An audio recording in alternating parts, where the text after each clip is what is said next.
Some tips on creative flow. Sometimes as entrepreneurs, we don't want to do the thing that's like the hard thing, the thing that we have to do, the video presentation, the deciding on ideas, the hard stuff in our business, right? And there's a tip that I want to share with you about productivity, but productivity from flow. So when I often have like a whole long to-do list, I will start with like the thing I want to avoid doing the most. That's what I will start with. And when I look at it, I might not start it in a chronological order. I'll start it with like the easiest part to do on that hardest thing. And oftentimes when I come at a piece of work, whether it's making a video, that would be like, well, get dressed and put your eyeballs on, it's like, before you grab the camera, or it's a piece of a website, or a sales page that I'm designing, or whatever it is that you're doing in your business, I'll go for like the easiest part in that task.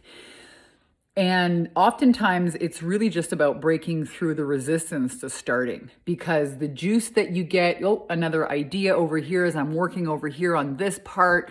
Oh, let me go and work over there. And then it becomes this fluid, creative thing.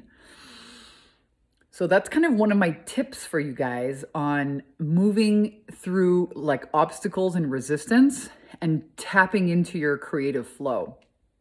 Tackle it. And sometimes I set a timer, I'm like, okay, and I watch myself. I watch my resistance of like, oh, this has to be, I got to get this and I got to get that done and this done and that the mind starts to create this big story about all the things you have to do.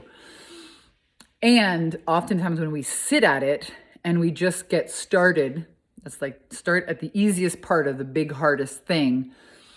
We notice that we breeze right through it.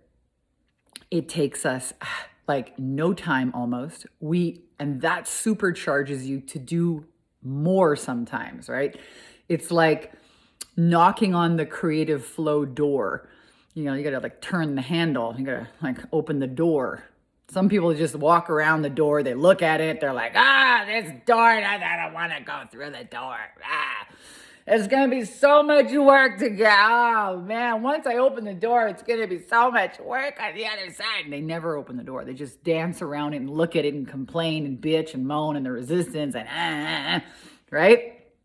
So I'm saying like, just walk up to the door, open it, and then like, okay, we're on the other side now. We're in. What's the like most easiest thing that I can do on the other side of the door? And that fuels kind of primes the pump of creativity, of inspiration, of flow, of energy, of juice. And you kind of just breeze through your tasks like that.